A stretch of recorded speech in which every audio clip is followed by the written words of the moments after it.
Imagine o seu corpo parando, músculos, órgãos, e você tendo que seguir a vida e lutar contra isso. A história de hoje, ela nos leva até a cidade de Passo Fundo, no Planalto Médio do Rio Grande do Sul.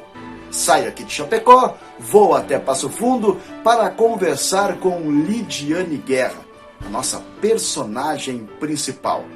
Ela que nos traz uma história de superação, de amor à vida, que é comovente, que serve de inspiração. É uma história inspiradora.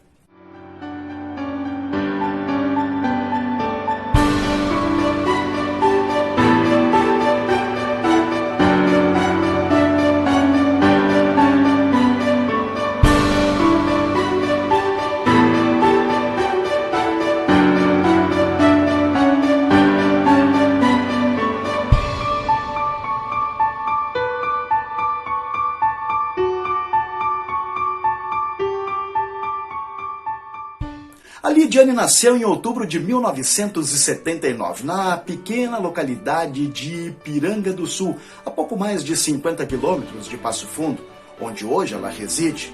Filha de agricultores do Sr. Romeu e da Dona Clementina. Lidiane, desde cedo, mostrou ser uma guerreira. Não se aquietou diante das impossibilidades que a doença desde cedo lhe trouxe. E foi buscar, acima de tudo, a sua independência, atuando muitos anos como uma profissional da área do ensino.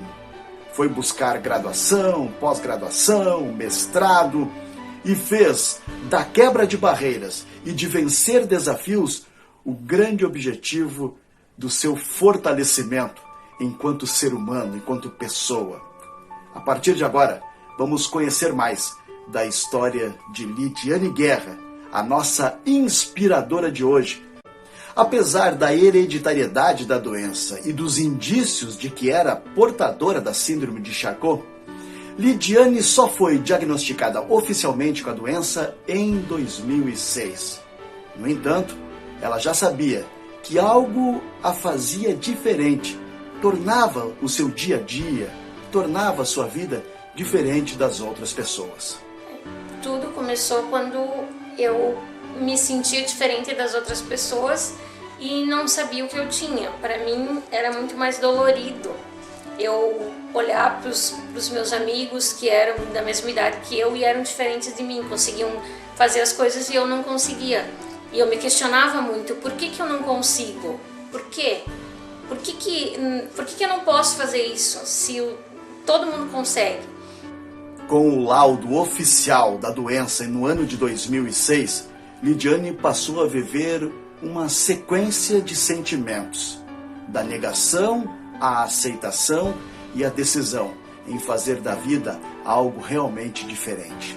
No momento que eu tive o laudo do problema, começou uma nova fase na minha vida. Não era mais o porquê. Era o porquê eu tinha entendido, que era porque eu tinha alguma coisa de diferente, né? E aí começou uma nova fase, onde eu comecei, primeiro, a não aceitar, porque eu sempre fui muito ativa, sempre fui muito desenvolvida, sempre me virei sozinha, sempre era muito independente, e a partir do momento que o meu corpo não começou mais a responder como eu queria que fosse, eu passei pela fase da irritação, de ficar muito irritada, muito estressada, em função de que eu queria que continuasse sendo como era, mas não era mais. E a partir do momento que eu consegui entender o que estava acontecendo comigo, e eu aceitei que isso existe na minha vida e que isso vai ter que continuar, que vai continuar comigo até eu morrer. Nesse momento começou uma outra nova fase, a fase que eu não precisava mais perguntar o porquê, eu tinha uma decisão nas minhas mãos. Ou eu ia para a cama e lá eu chorava e não levantava mais, ou eu seguia em frente, tentando cada dia me adaptar. Diante da nova realidade, ela agora precisava tomar decisões a respeito da própria vida. E a maior das decisões foi dedicar aquilo que tem de melhor para si própria. Então todos os dias é um dia novo para mim. Todos os dias é uma vida nova. Todos os dias eu tenho alguma coisa para melhorar, ou para adaptar, ou para fazer. Todos os dias eu tenho uma coisa que eu não consigo mais fazer.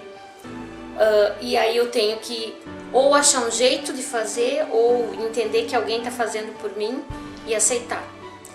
É uma fase nova, é uma fase que eu confesso que é bem gostosa se parar para pensar, porque eu me vejo hoje, se eu tivesse tomado outro caminho de deitar na cama e ficar, como eu estaria? O que aconteceria com a minha vida? Eu estudei tanto, eu trabalhei tanto, eu fiz tudo o que eu podia fazer enquanto eu podia. Eu me dediquei o máximo, tanto aos meus estudos como ao meu trabalho, e daí eu ia deixar tudo em vão? Não, né? A doença vai tirando a capacidade de uma total autonomia daqueles que são portadores dessa síndrome. E Lidiane fala inclusive sobre essas limitações. Embora vocês olhem para mim e imaginem que eu seja uma pessoa normal, a minha vida é bem diferente da de vocês. Eu tenho limitações para caminhar, eu tenho limitações para subir escada, eu tenho limitações para fazer qualquer coisa na minha casa, eu tenho limitações para fechar minha calça, para fechar uma camisa, um casaco. Eu tenho limitações para pegar as coisas na mão, porque muitas vezes eu pego, tá tudo bem, mas do nada eu derrubo. Então eu evito de pegar objetos que possam quebrar, que possam me machucar, porque eu já acabei me machucando muitas vezes em função disso. Eu tenho limitações dependendo da época do ano, principalmente no inverno eu tenho muita limitação, porque eu fico muito dura, eu atrofio demais, e aí isso acaba fazendo com que eu me limite a muita coisa. A tomar banho, a lavar meu cabelo, a vestir um calçado, enfim, todas essas coisas são... pode parecer pequenas coisas, não conseguir fechar o botão de uma camisa, mas para mim é uma grande coisa, porque eu dependo de alguém me ajudar para isso. É um problema que vai se manifestando silenciosamente, e talvez por isso ainda faça Lidiane passar por problemas e situações constrangedoras.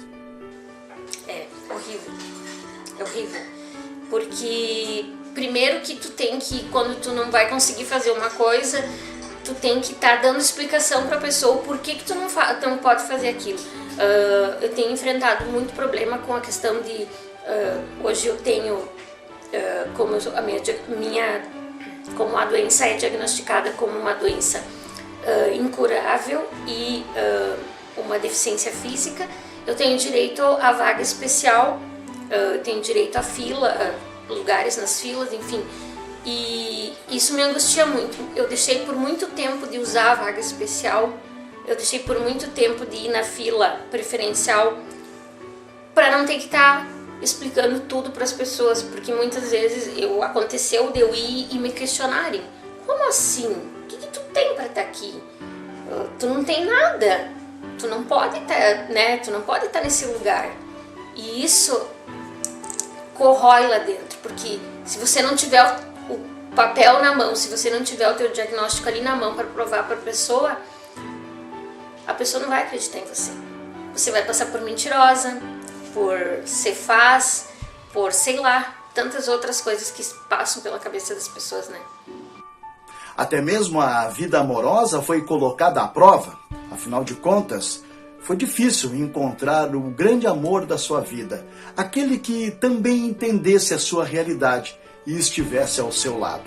Eu tive namorados, muitos namorados, mas nenhum ficou. Na verdade, eu falo rindo, mas não é uma coisa feliz, uma alegria, porque quando eles percebiam as minhas anormalidades, ou no corpo, ou dificuldade em fazer alguma coisa, ou muitas vezes eu mesma falava quando o romance estava indo um pouquinho além, eu nunca escondi, eu sempre falei. O que eu tinha e como que ia ser minha vida. Porque eu acho que eu não tenho direito de impedir uma outra pessoa de viver a vida dela, de ser feliz, enfim, a pessoa tem que fazer uma escolha muito grande no momento que decide ficar ao lado de uma pessoa com algum problema. E para uma pessoa que nos passa uma lição tão forte de resiliência, de capacidade, de vontade de vencer, a vida haveria de devolver com um presente muito especial, algo que pudesse mudar a sua rotina. E foi assim que em novembro de 2013, Lidiane conheceu Paulo, como ela mesmo diz, o grande amor da sua vida, e que não foi embora. Quando eu conheci o Paulo, até é engraçado, né? Porque no primeiro dia eu já contei pra ele, né? E ele não deu a mínima pro que eu tava falando. Como se eu estivesse contando pra ele uma história de ficção. E passaram-se os dias e a gente não se desgrudou mais depois que a gente se conheceu. Foram passando os dias e eu dizendo pra ele, vai embora, você não merece passar por tudo que eu vou passar. Você tem que ir embora, vai embora enquanto é tempo, tô te dando a chance. Não foi uma nem duas vezes que eu mandei ele embora, né? Mas não destrancava a porta, né? Mas ele nunca desistiu, né? E até que chegou um ponto que eu contei pra minha sogra, pra ver se ela conversava com ele, né? Toda mãe provavelmente conversa com o filho, né? Ó, é furada, sai fora. Mas não, ele não desistiu, nunca ele desistiu de mim. E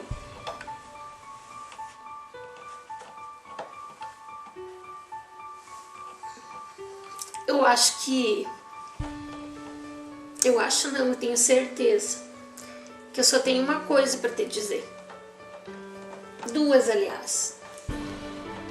A primeira é que eu te amo. E a segunda é que sou extremamente grata. Grata por tudo que você faz por mim todos os dias. Todos os dias. Só nós dois sabemos o que a gente passa, né? Só nós dois. E o Paulo é um guerreiro. O Paulo é um extremo guerreiro. Ele trabalha, ele cuida da casa, ele cuida de mim e tá sempre brincando com as nossas desgraças, né? O Paulo, ele é um homem, como que eu posso dizer? Ele é um homem diferente, ele é um ser diferente, ele é diferenciado, ele tem um coração que ninguém consegue descrever o coração do Paulo, uma pessoa assim, extraordinária. Ela é guerreira, ela veio, vamos dizer, somar algo. Ela pensa que não, mas ela veio somar algo que faltava. Ela completa a gente. Ela fala que tem defeitos, que fala que tem doença, que não tem força. Ela tem muita força. Ela tem muita força. A gente brinca que ela não ia conseguir cuidar de um cachorro. Hoje a cachorra está apaixonada por ela. Como o cabelo tá bom. Passa o dia inteiro grudada com ela. Ela é um espelho. Me espelho muito na Lidiane. Desde eu vejo ela, das amigas dela contando na época de colégio, que a Lidiane trabalhava de manhã, de tarde, de noite. Que a Lidiane vinha de madrugada dos pais dela, de ônibus, carregando sacolas, caminhando quadras e quadras, né? E a gente fica pensando assim, a gente tem tudo hoje, né? A gente tem saúde, tem estrutura. A Lidiane veio de uma outra estrutura, bem diferente da nossa, que eu passei. E ela mostra pra nós assim como é a superação. Hoje eu olho ela é guerreira, e ela mostra a superação pra mim. Me dá força. Né? Todo dia de manhã quando eu levanto, eu olho pra ela. Eu sei que ela vai estar aqui me esperando. Né? Todos os dias. Todos os dias, e vai ser sempre assim. Até nós irmos.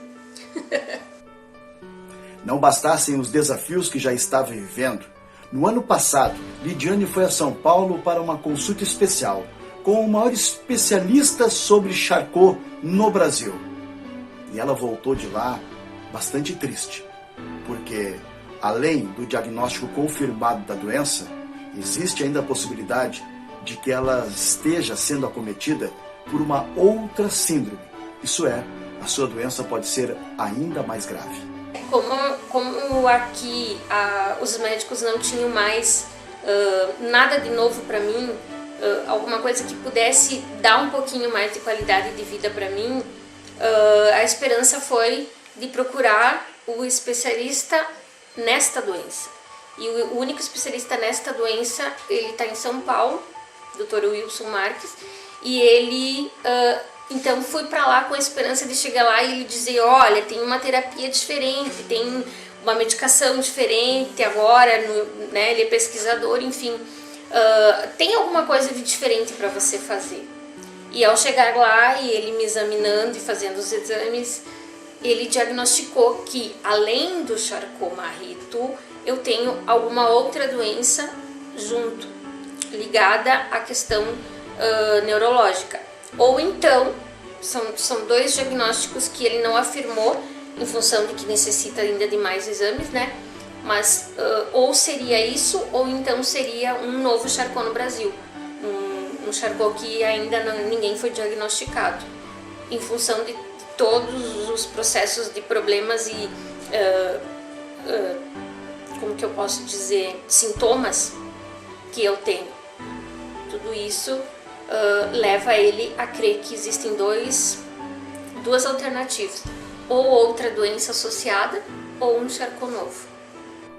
E como o objetivo do projeto D-365 é fazer com que possamos refletir sobre nós, sobre os outros e sobre a vida, a mensagem de Lidiane é de continuar lutando e não perder a capacidade de sorrir. Eu não pretendo. Eu não posso dizer que eu nunca vou parar, porque eu sei que a minha doença é progressiva, né? E que talvez amanhã depois eu possa estar numa cadeira. Mas, mesmo assim, eu vou continuar até o meu último minuto. Se eu não conseguir fazer nada com o meu corpo, eu vou fazer com a minha fala, com a minha inteligência, com aquilo que eu tenho para oferecer. Se o meu corpo não responde mais, o meu intelectual e o meu espiritual tá aqui cheio de vontade de ajudar e sei lá, de motivar as pessoas para que não desistam dos seus sonhos, para que quando a dificuldade chega, é difícil, mas que apesar de difícil, sempre tem alguém que tem um problema pior que a gente. E tudo que a gente luta para conseguir tem um prazer diferente, tem um gosto diferente. E a gente recebeu a vida não para deixar ser desperdiçada. A gente tem que ser grato todos os dias pela vida que a gente tem, seja ela fácil ou difícil, seja ela com problemas ou sem problemas, porque a gente teve a graça de estar aqui nesse mundo para ensinar, para ajudar, para fazer alguma coisa por alguém. Então, eu acho que desistir nunca, nunca. Lidiane Guerra, a nossa inspiração para o vídeo de hoje no projeto D-365. Uma guerreira, acometida por uma doença que está simplesmente parando o seu corpo, limitando os movimentos, fazendo com que cada dia seja um desafio novo. Mas a sua capacidade de enfrentar isso nos inspira e nos faz refletir o que realmente fazemos e o que realmente entendemos da nossa vida. Que a mensagem poderosa de Lidiane possa servir para que passemos definitivamente a olhar para as coisas da vida com o lado bom que elas podem nos oferecer. Dificuldades existem, muito maiores do que podemos imaginar na imensa maioria das vezes. mas também existem decisões a serem tomadas. E essas decisões estão ligadas diretamente à nossa vontade de viver. Que o sobrenome de Lidiane, que é Guerra, seja inspiração para que nos tornemos verdadeiros soldados na luta por um mundo melhor, por uma vida melhor, por mais sorrisos, por mais abraços, por um olhar verdadeiramente de felicidade.